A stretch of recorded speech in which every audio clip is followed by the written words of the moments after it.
They sent 22 warriors to kill him, one at a time, over 12 years. The finest fighters the Crow Nation produced, men who had grown up on horseback in the Rocky Mountains and who had been killing since before they could count the kills, sent one after another into the wilderness of the Montana Territory with one specific instruction: find John Johnston and kill him. Not one of them came back. Not one of them.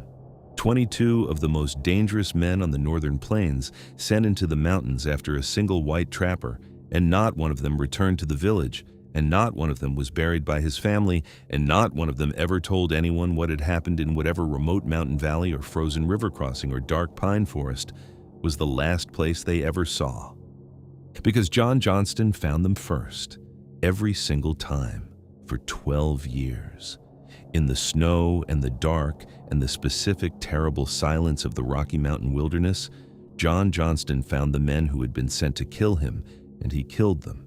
And he did something to the bodies afterward that the Crow warriors who survived encounters with him described in their accounts with the specific careful language of men who had seen many things and were struggling to find adequate words for this one.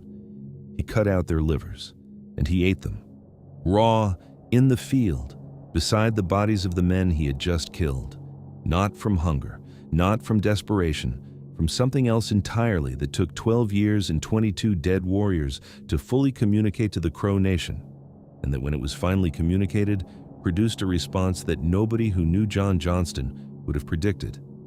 They adopted him. They called him Dapiek Absaroka, Crow Killer, and then they called him something else, something that acknowledged what he was and what he had done, and what it meant that he had done it for 12 years without stopping and without being killed. They called him a brother. Tonight, Pale Meridian tells you the true horror of John Garrison Johnston, the man the Rocky Mountains made into something that the frontier had no adequate name for. The man who spent 12 years eating the livers of his enemies and became a legend so dark and so specific that even the frontier, a place with a very high tolerance for dark and specific things, did not know what to do with him. This is not the Robert Redford movie. This is the one that will give you nightmares. This is Pale Meridian, where the frontier ends and the darkness begins. Story 1. The woman and the beginning of everything. Her name was Swan, a flathead woman that Johnston had married in the specific practical way of mountain men who understood that surviving the Rocky Mountain winters required the specific knowledge that the people who had been living in those mountains for 10,000 years had developed, and that a flathead wife brought with her as naturally as she brought everything else. She was not a transaction. I want to establish that before anything else, because the frontier mythology has a habit of reducing native women in mountain man marriages to utility, and Johnston's accounts of Swan, the few that survived, the few that he gave to anyone in the years after, describe someone he had chosen specifically and deliberately, and whose presence in his life had changed what his life was before her absence changed it into something else entirely. She was pregnant when he left to check his traplines in the spring of 1847. He was gone 3 days. When he came back to the cabin on the Musselshell River, she was dead. Not dead from winter or illness, or the specific ordinary attrition of frontier life that took people without warning and without explanation, and that Johnston had made his own peace with in the years he had spent in the Rockies. Dead from violence.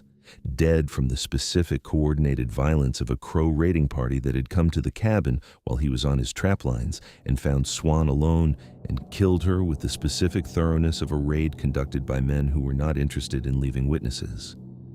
The child was gone with her, unborn. 8 months along by Johnston's estimate, both of them in the dirt of the cabin floor when he came back from his traplines on the 3rd day and opened the door and found what the Crow raiding party had left behind. What Johnston found in that cabin has never been described in adequate detail in any account I have read, and I'm going to describe it now because I think Swan deserves to have what happened to her fully recorded rather than summarized, and because what Johnston saw when he opened that door is the specific thing that explains everything that happened for the next 12 years. The cabin had been ransacked in the specific thorough way of a Crow raid, everything of value taken, Everything of no value destroyed, the furniture overturned and the food stores scattered and the walls scored with the marks of weapons used not in the killing but in the afterward, in the specific expression of dominance that raid parties sometimes performed on the spaces they had violated. Swan was in the center of the room. She had not died quickly.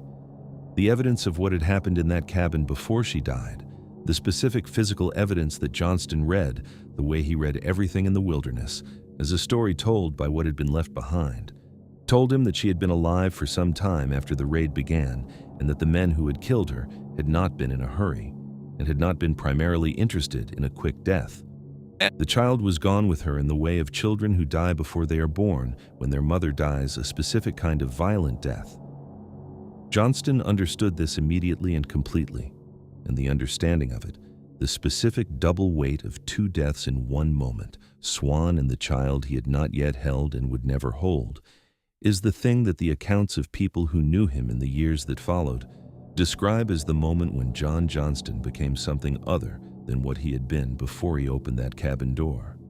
He buried her. He buried the child with her. He took no time to grieve in any form that anyone who encountered him in the weeks afterward could identify as grief, because what was happening inside John Johnston in those weeks was not grief in any form that the word adequately contains. It was a decision being made at a level below language and below conscious thought in the specific way that the most fundamental human decisions are sometimes made, not chosen but arrived at, the way a river arrives at the sea, because there is nowhere else for it to go. He was going to kill every Crow warrior he could find. Not the warriors who had been on that specific raid. He did not know their names or their faces, and he had no way of identifying them specifically. Every Crow warrior he could find, for as long as it took, until the Crow Nation felt in its bones what he felt when he opened that cabin door. He did not know it was going to take 12 years.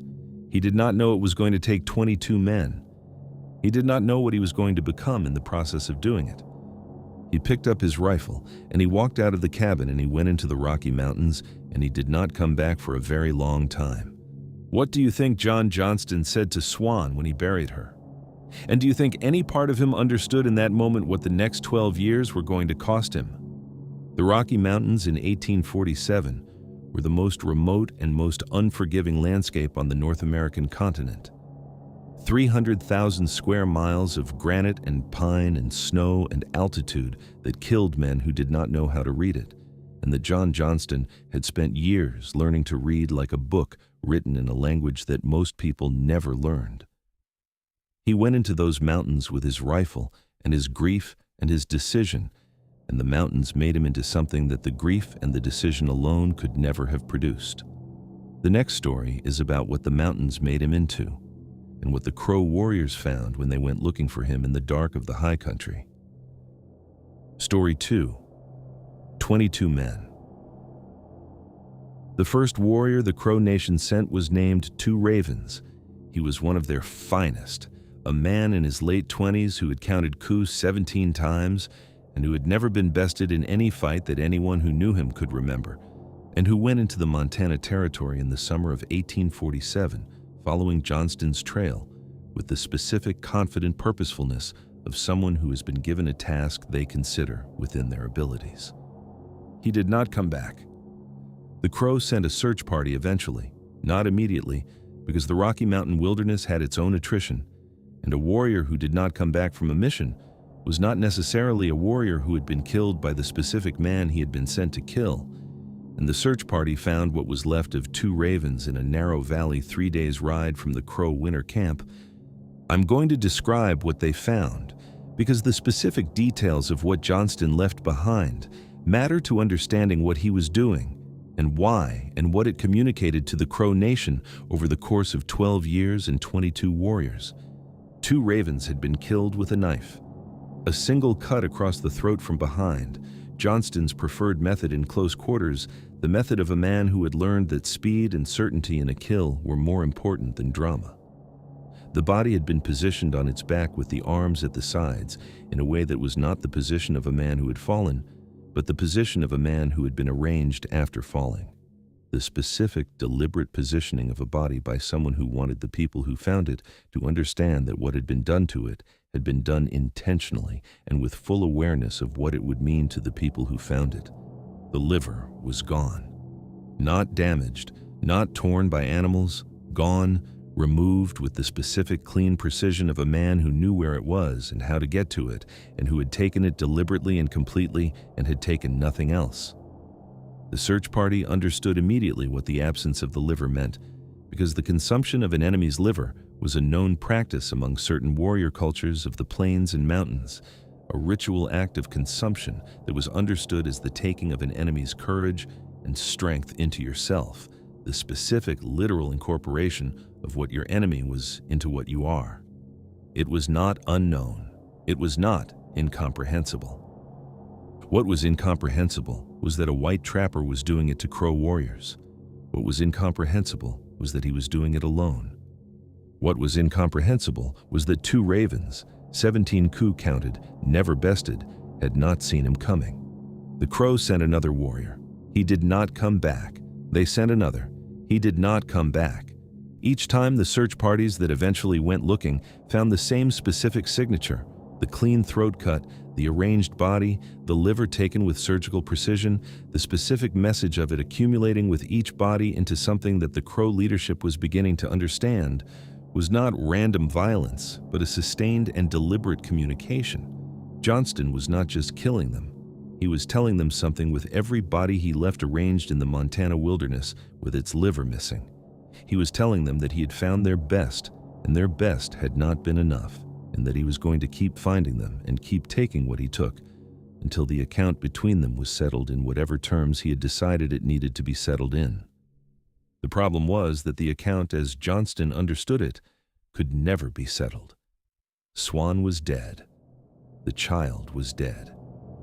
No number of Crow warriors arranged in mountain valleys with their livers missing was going to change either of those facts, and Johnston understood this with complete clarity and kept killing anyway, because the killing had become the point rather than the means to a point, and the Rocky Mountains had been working on him for years now, and what the Rocky Mountains and the grief and the killing had produced was something that was no longer entirely operating on the logic of revenge.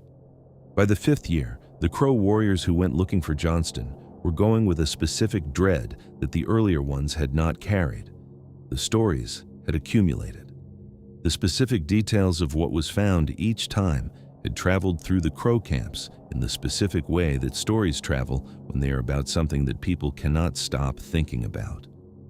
The warriors who went looking in years 5 and 6 and 7 went knowing exactly what had happened to the ones before them, and went anyway, because a Crow warrior did not refuse a mission because of what had happened to previous warriors on the same mission. But they went differently. They went with the specific, heightened attention of men who understood they were not hunting an ordinary man. Johnston found them anyway. He found them in conditions of cold and darkness and altitude that should have made finding anyone impossible. And he killed them with the same clean efficiency. And he took the liver and he arranged the body. And he walked back into the mountains. And the mountains kept his secret, the way mountains keep everything.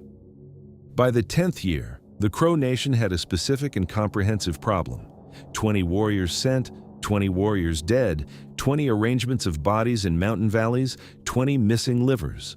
The warriors who were being sent were going with the knowledge of what had happened to the previous 20 and the specific understanding that whatever John Johnston had become in a decade of living alone in the Rocky Mountains and killing Crow warriors was something that the standard approach to killing a man was not working against. The 21st warrior found Johnston in the winter of the 10th year.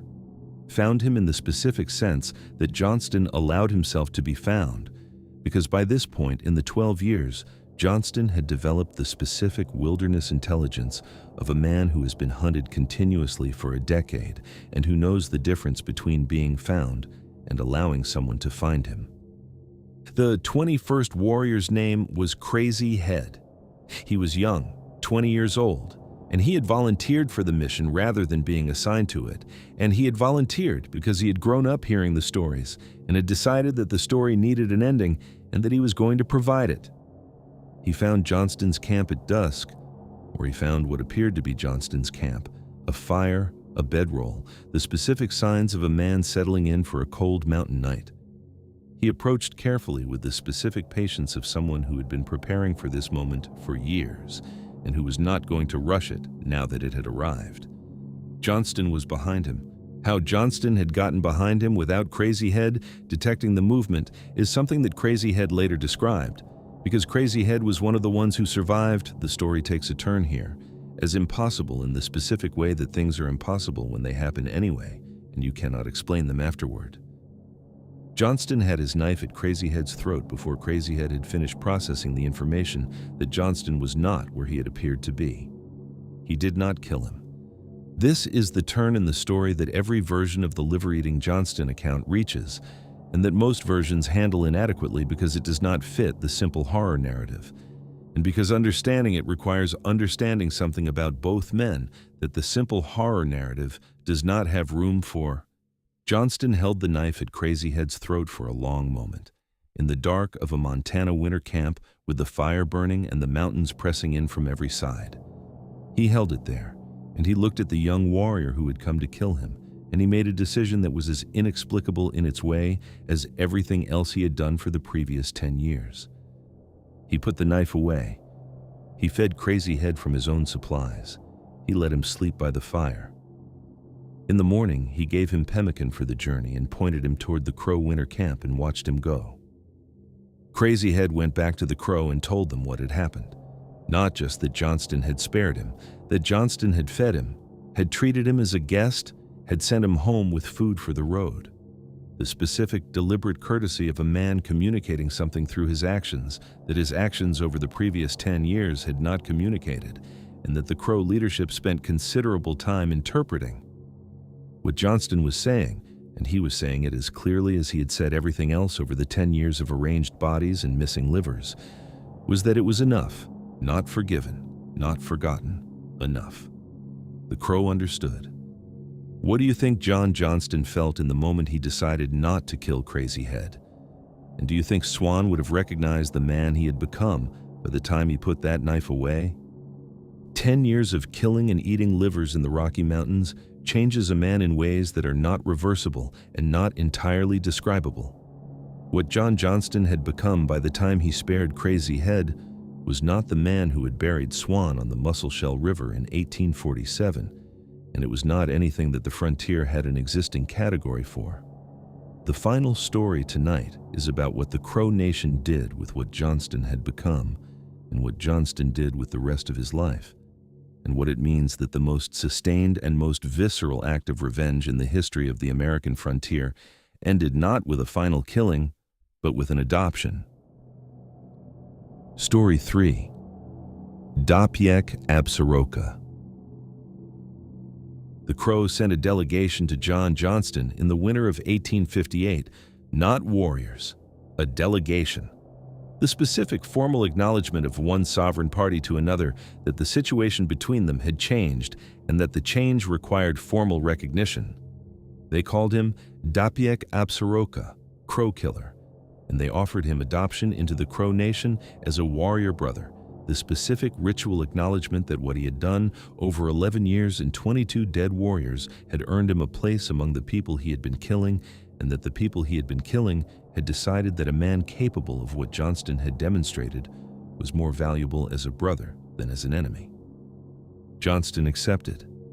The adoption ceremony involved rituals that Johnston participated in with the specific serious attention of a man who understood what was being offered and what accepting it meant, and who had decided that the frontier that had taken Swan and the child and given him 11 years of killing in return was not going to give him anything else worth having, and that this specific, strange, impossible thing being offered by the people he had spent 11 years destroying was the closest thing to an ending that his story was going to produce. The Crow warriors who had known the men Johnston killed, brothers, fathers, sons, participated in the ceremony and called him brother and meant it in the way that the Crow meant things, which was completely and without reservation once the decision had been made. The frontier had its specific brutal honesty, and the Crow expression of it was this: "You killed 22 of our best men and ate their livers for 11 years, and we are adopting you. because a man who can do that is a man we want on our side of things. Johnston lived among the Crow periodically in the years that followed. He continued to trap and to scout and to do the specific things that mountain men did in the second half of the 19th century as the frontier closed around them and the life they had built in the wild places became less and less possible as the settlements pushed further and the animals grew scarcer and the mountains filled with people who had not earned their place in them the way Johnston had earned his. He became a lawman eventually, a town marshal in Colson, Montana, and later in Crow Creek, Montana, where the specific qualities that 11 years of solitary killing in the Rocky Mountains had produced in him turned out to be useful in the specific context of a frontier town that needed someone capable of making dangerous men feel the specific cold recognition that they were not the most dangerous thing in the room. They were never the most dangerous thing in the room when John Johnston was in it. The men who encountered him in his later years as a lawman described him with consistent specific details that together build a portrait of someone who had been changed by what he had done and what he had survived in ways that were permanent and visible if you knew what you were looking at. He was very still in the specific way of men who have spent years in the wilderness where unnecessary movement is a liability and silence is survival. He was very quiet for the same reason. He watched everything with the specific comprehensive attention of someone who had spent a decade reading the Montana wilderness for signs of men who were trying to kill him and who had never fully turned that attention off. He was not frightening in the way of men who perform danger. He was frightening in the way of things that do not need to perform it because the reality of it is apparent to anyone with the specific sensitivity to recognize it and the specific good sense to take it seriously. He drank heavily and consistently in the way of men who have seen things and done things that the ordinary social lubricants of frontier life are inadequate to manage, but that whiskey provides some partial management of in the specific way of a solution that works well enough to keep choosing. He talked about Swan occasionally to people he trusted, which was a very small number of people. He never described what he had found in the cabin on the Musselshell River in any account that has survived in written form. The specific details of that morning, the door opening, the light, what the light showed, stayed with him in the private place where the things that cannot be said live and are not diminished by not being said. He died in January 1900 in a veterans hospital in Los Angeles, California. He was 73 years old. He had outlived the frontier that had made him and the wilderness that had sustained him, and most of the men who had known him in the years when knowing John Johnston meant knowing someone who had done something that the frontier itself found extraordinary. The specific details of his death are unremarkable. The death of an old man in a hospital bed far from the mountains where he had spent the best and the worst years of his life. The frontier had closed around him the way it closed around everything eventually, and the man who had been Dapiek Absaroka died in a bed in Los Angeles in January 1900 and was buried in a veteran cemetery, and the mountains that had held his secret for 12 years held it still, because mountains do not give back what they have taken, and the Montana wilderness, where 22 Crow warriors had gone looking for John Johnston and had not come back, was the same Montana wilderness it had always been and would continue to be, regardless of what happened in a veterans hospital in Los Angeles in January 1900. The Crow remembered him. They had adopted him as a brother, and the Crow kept their brothers the way they kept everything, completely and without qualification, and for longer than the people who had been their enemies expected. Crow oral tradition preserved Johnston's story with the specific, careful attention of people who understood that some stories needed to be kept, even when, especially when, they were stories about things that had happened to your own people at the hands of someone who was now your brother. They called him Crow Killer, and they called him Brother, and both of those things were true simultaneously. And the specific truth of both of them together is the thing about John Johnston's story that the Robert Redford movie could not quite contain, and that no version of the story I have ever read has managed to fully hold. He killed 22 Crow warriors and ate their livers over 11 years in the Rocky Mountains in the grief and the rage and the specific terrible transformation of a man who had opened a cabin door in the spring of 1847 and found something that remade him from the inside out. And the people whose warriors he had killed adopted him as a brother, and he accepted. And they were both right to do what they did. And Swan is still in the ground on the Musselshell River, and the child is still with her, and the mountains are still there. And the specific cold silence of the Rocky Mountain wilderness at night is the same silence it was when John Johnston walked into it in the spring of 1847 and did not come back as the same man. What do you think Johnston thought about in the Veterans Hospital in Los Angeles in January 1900 in the last days of his life? And do you think the Crow warriors he killed would have understood why he spared Crazy Head? And do you think Swan would have known him if she had seen him come out of those mountains after 12 years? This is Pale Meridian, John Johnston, Mountain Man, Crow Killer, Brother. A man who opened a cabin door in the spring of 1847 and found something that the frontier could not name and that the Rocky Mountains spent 12 years making worse, and that ended, if it ended, in an adoption ceremony in a Crow winter camp in 1858, with the people whose warriors he had been killing calling him brother and meaning it. 22 men sent into the mountains to kill him, 22 men who did not come back, 22 livers taken in the field beside 22 arranged bodies in 22 mountain valleys across 11 years of the most sustained and most visceral act of revenge in the history of the American frontier. And then, Crazy Head, and the knife put away, and the pemmican for the road home. The Rocky Mountains kept his secret, the Crow kept his memory, the Veterans Cemetery in Los Angeles kept his bones, and Swan is still in the ground on the Musselshell River with the child she never got to hold, which is where this story begins and where it ends and where it has always been. Subscribe to Pale Meridian for new frontier horror every single week. Leave a comment telling me which part of Johnston's story you are still thinking about. And if you know something about the frontier that history forgot to record, leave it below. Good night. And listen to the mountains, because they are keeping secrets that have never been told, and they are keeping them still.